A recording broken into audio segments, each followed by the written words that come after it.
Hello everybody, this is Snarist, and welcome back to the finale, technically, of my Last of Us Part 1 walkthrough for grounded difficulty. Now this is Left Behind. Well, technically not a DLC anymore, this is still very much part of the game, and I want this to be the final send-off for the game. And it's kind of a shame too, because I hate the Left Behind DLC, I hate it with a passion. There's several reasons why, and I'll explain more in a moment, but you know, it's more towards the end of it.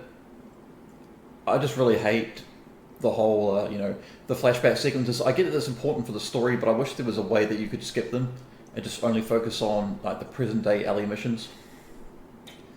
Like, if I didn't care so much for achievements or whatever, I'd be tempted just to play through once on easy to get it over and done with, unlock all the chapters, and then just play it chapter by chapter.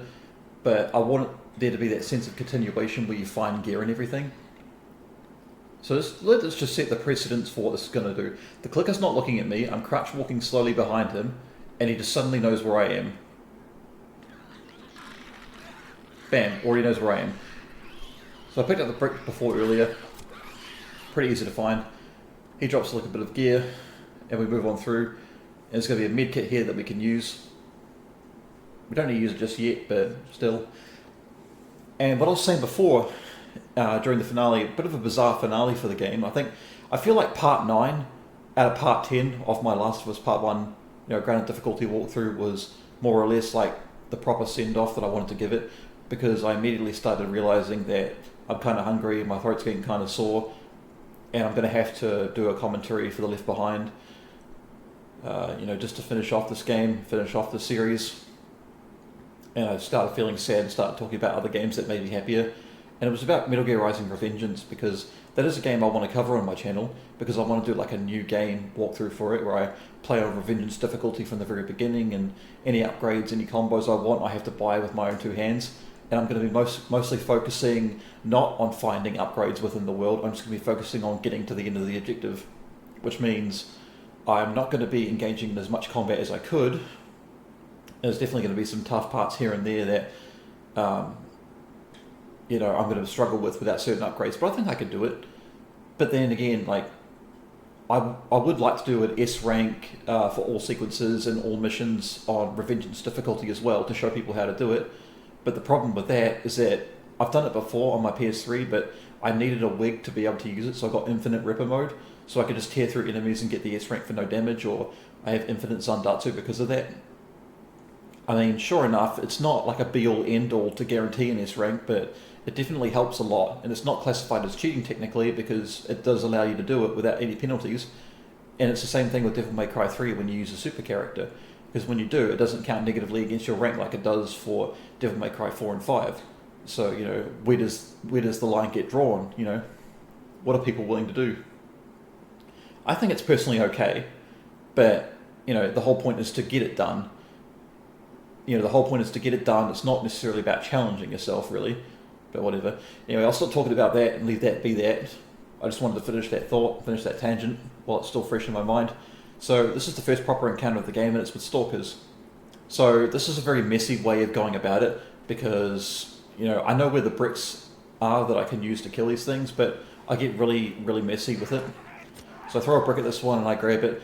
Now, it drops pistol ammo, but there's another one that appears right in front of me and he whacks me. So it's strange, because even though he appears in front of me, there's still someone that's going to be behind me chasing me as well. But if you can, try...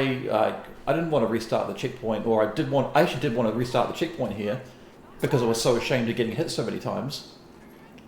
Just there again, the fucking animations, man, just get out of the way.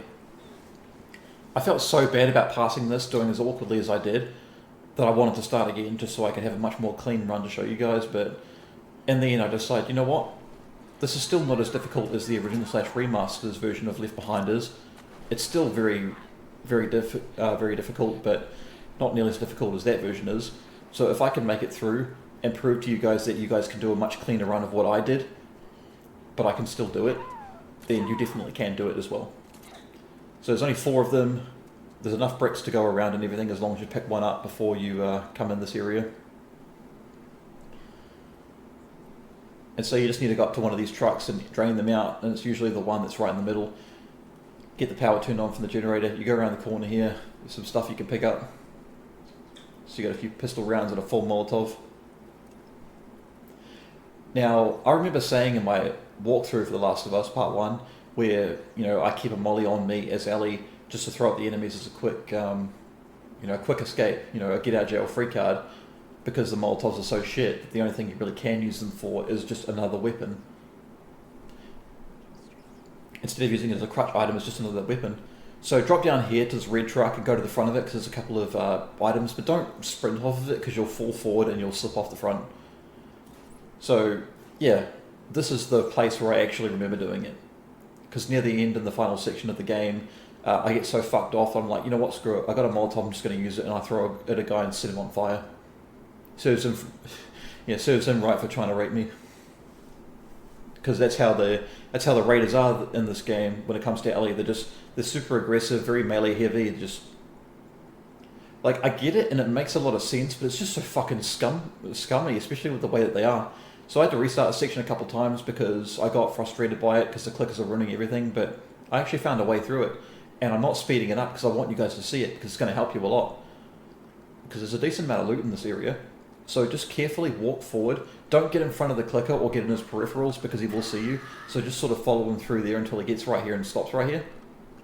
I'm going to wander backwards, and then I'm going to take out the runner that's just got his head down and kind of like squirming and tweaking to himself. And I'm going to pick up some loot and some items here and there. Yep, pick it up. Fucking hell. Can't just hold down triangle to collect it all in one go anymore, can we? Because this game hates fun. Yep, so just stab him in the back and kill him. There's some alcohol there. There's a couple other bits and pieces lying around. There's a brick there. So what we're going to deal with right now is I believe there's 2 more runners and 1 more clicker. I believe. But because both those runners have their heads down and they're tweaking, they're mostly pretty ineffective, but the clicker that's wandering around still is, and so I'm just keeping my eye out for it. Okay, so there's the clicker there, and I was right. There's 2 runners, 1 right beside the clicker right there, and there's 1 by the door. I'm going to wait for the clicker to come this way, and I should have sped up the sequence a little bit. I apologise. So you'll see me wait for it to turn its back, and then I'll move up to it and stab at the back, and then I'll deal to the other runners, and that'll be that. Or I'm going to go right up to the runner and take care of it just now. So that way, because I think my logic behind this, now that I think about it, was even if the clicker spots me, I've still got a brick. That way I can still stun it and I can still stab it for free. And there's going to be another brick or bottle nearby anyway, so I know that it'll be alright.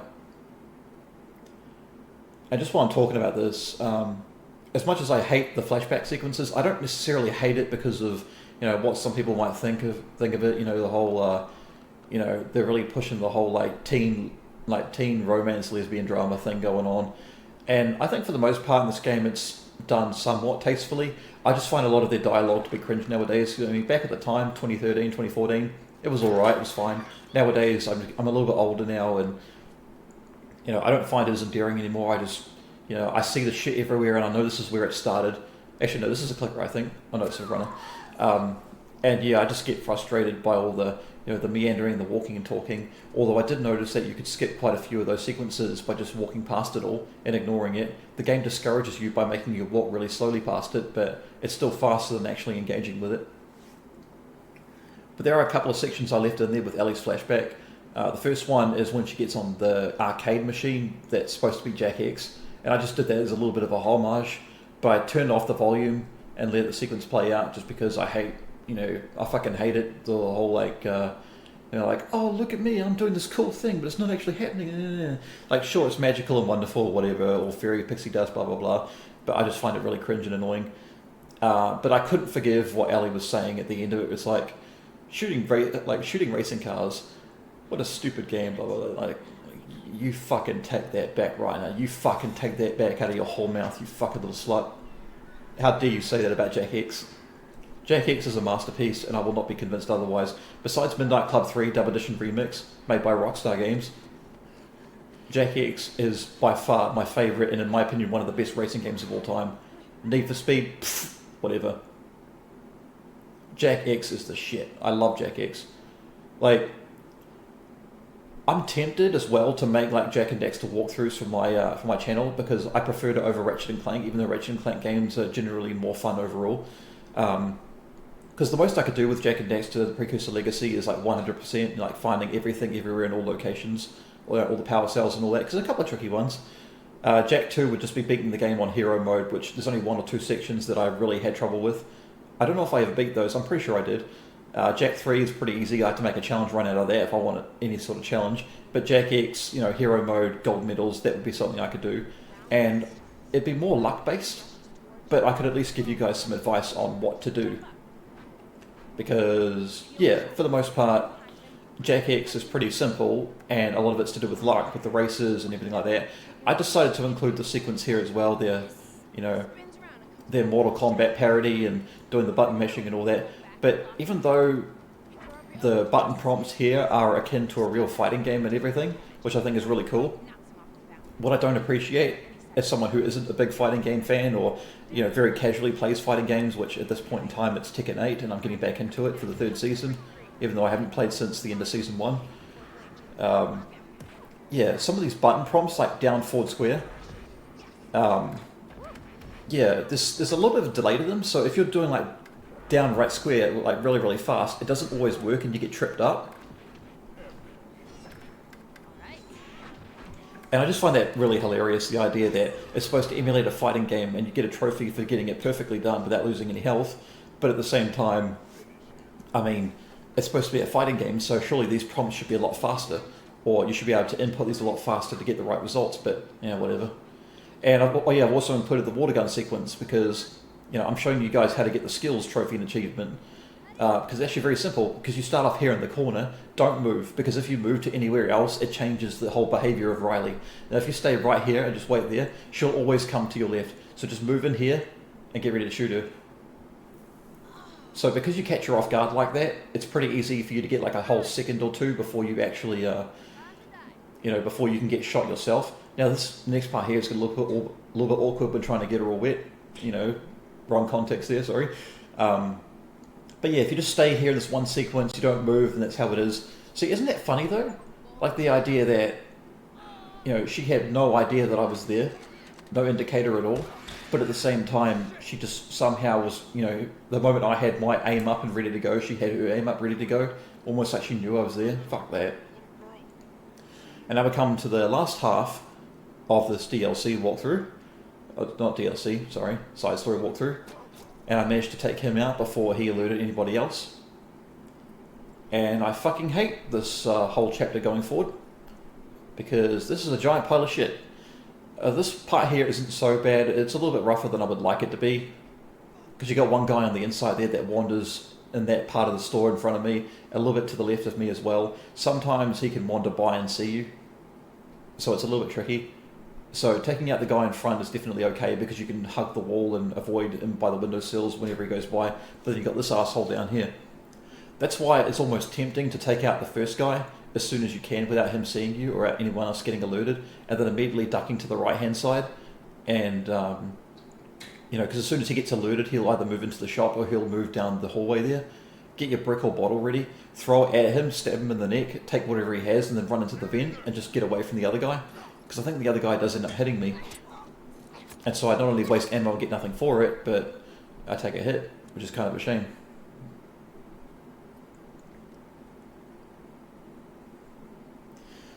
But in any case, the next area is going to be pretty simple, just takes a little bit of time, and the sequence after that, that was a real pain in the ass, that sequence, because it's mostly just me waiting around, getting tempted.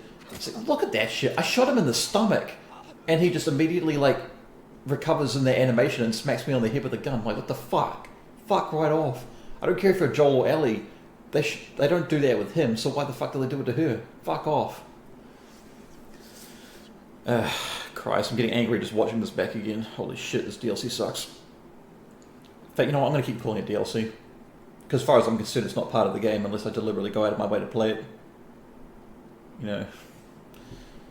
So, yeah, this part here is going to be sped up a little bit as well, just so I can, I have a little bit of patience.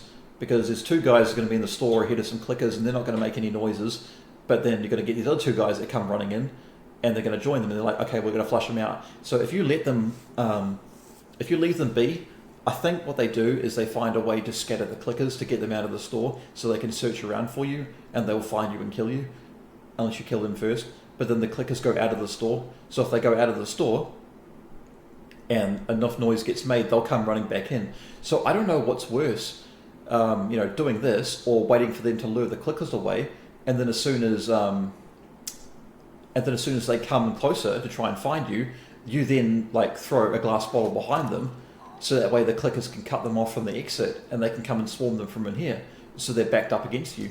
But the problem is if they don't kill the clickers and the clickers are still alive, that puts you in a tough spot. But luckily, if you just want to get out of here, you don't have to lift any gates or anything, unlike the next sequence. You can just run on through and climb up an obstacle.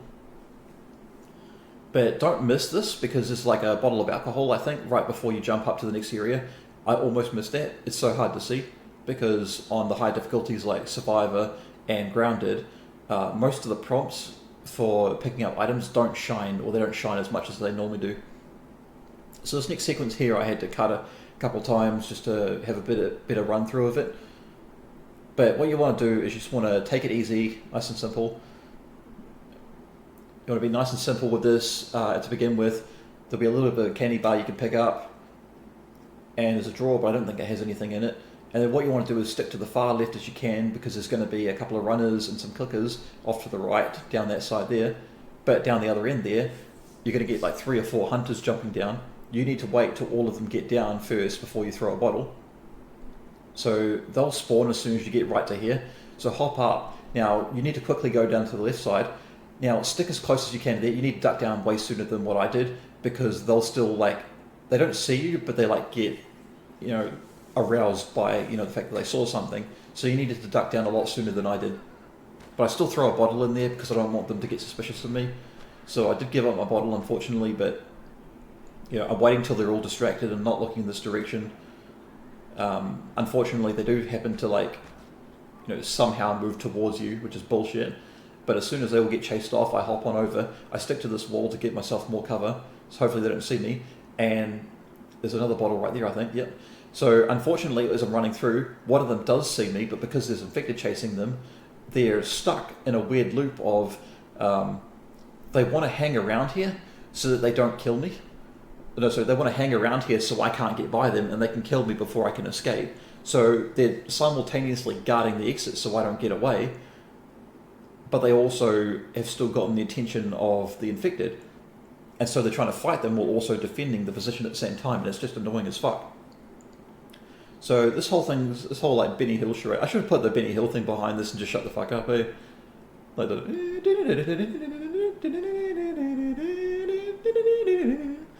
just some shit like that. But yeah, he's gonna just chill out there, and even though I could do something about it, I don't want to waste my ammo, and here he goes, right up to there, and I'm like, oh shit. So there's still 2 of them running around back and forth, and eventually they all do get killed.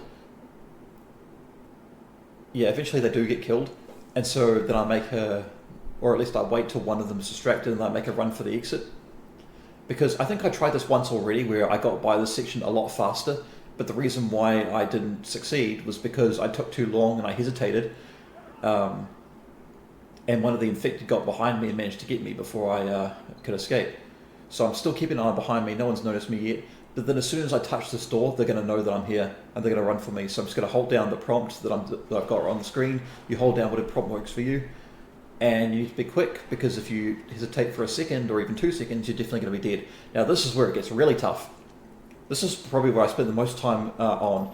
So when I start off, I need to pick up an arrow off the ground and craft my nail bomb again, fresh. So I just sprint over to this section here, and I quickly aim my arrow, and I take out this guy first. He's going to get noticed by someone else that comes to patrol by, so I need to get out my nail bomb, and I need to get to this little section over here, and I need to throw it right at the gate. Or if I throw it right at the front of the lock, it's going to take out like 2 or 3 of them. And so I want to take a shot at that guy, but this fucking asshole right here managed to get him in one shot. So there's going to be a lot of back and forth running around. This is about as good as it gets for me. So yeah, just kind of go back and forth between this place. But don't go back and forth in this little area here. You'll want to go back to this garden area here or this here. I'm surprised he didn't see me, but you know, I didn't get the hit, but I got the hit that time and killed him. I only got one arrow left, and I got one molly. And so you just need to go back and forth between these sections here, just watching your corners. And they do rush you, so keep that in mind. And keep in mind that the bow also doesn't, you know, it takes very long to wind up. You don't need to wind it up very far to be able to kill anything with it, but the more you move from side to side, the more they'll start moving out and trying to flank you around, because they just know where you are. That asshole there should be rushing you, but he doesn't. He just sits there in the back with a pistol and takes pot shots at you. He's fucking annoying, and it takes ages to get to him, because by the time you get to him underneath the stairs, he'll know where you are because he can see everything coming, and he's just not moving, he's being a dickhead. And I narrowly missed getting shot by that guy. He's going to get a little bit closer to me. And I go and I miss the area completely, and I'm fucked off and annoyed, so like, you know what, fuck it, Molotov. Like, can you imagine how much of a dickhead he must feel like? Like the idea that I'm that frustrated, missing all my shots, and just him being a complete fucking asswipe, that I'm just like, you know what, screw it, fireball. And look at that, 4 arrows. He has a pistol with ammo in it. I killed him with fire, and he drops 4 arrows. Not just 1 arrow, 4 arrows. What the fuck? And of course it's for a fucking weapon that's damn useless. You know, it can't just be pistol ammo. No, it's got to be a bow. So as far as I can tell, that one enemy up there, because I've pacified a lot of the enemies, and because he's lost sight of me and I'm moving around too much and I've changed positions and he doesn't know where I am, he's going to start going down and taking over the place of the enemies by picking a lock. And he's going to try and get in to try and, you know, get to Joel. So I'm keeping in mind that there's a brick underneath here. I've got a brick on me, I've got 4 arrows. So I can't see him properly from here, but he is going to be on that gate. But if I rush him too much, he's going to turn around and shoot me. So I'm just going to hit him with an arrow. And I swear that, you know, as soon as you hear that clicking noise, but you don't hear anybody else making call-outs, that's how you know that, you know, that's how you know that he's the last one left and they're trying to open the gate. So there's a pistol round back there, make sure you grab that. Pick up a brick or bottle if you need it. And I think it's ridiculous that he was focused entirely on trying to break that lock, but he still somehow ended up, you know, seeing me from right behind me because he's got eyes in the back of his head apparently, for fuck's sakes. So yeah, just spend your time going around looting everything that you can out of these stores. Should only take you a couple minutes at most. You can go ahead and heal if you want to. I would probably recommend it if you took quite a few hits. Otherwise, you know, save it for when you really, really need it. Because even though you can find, you know, the odd material on one of the guys coming up, or like a clicker that's going to appear very soon, you could probably make yourself another molly or another med kit, but, you know, I'd recommend saving it. So this next sequence here is going to be very, very quick, as you can tell by the time, but this took me almost as long because, you know, I bashed my controller so fucking hard that the front of it, that goes, you know, the front part of it, the custom piece that goes around the front of the controller and underneath the grips, yeah, I completely smashed that off. So use whatever pistol bullets you got, take a shot at that guy, go to the far right, just duck off to the far right and get up the stairs. Be careful not to get hit if you can. And if you can, just use the bow, take care of him. You know, it's a bit of RNG whether you get knocked back by that or not, but, you know, just basically focus on sticking to the right-hand side, going up the stairs and rushing them from the back.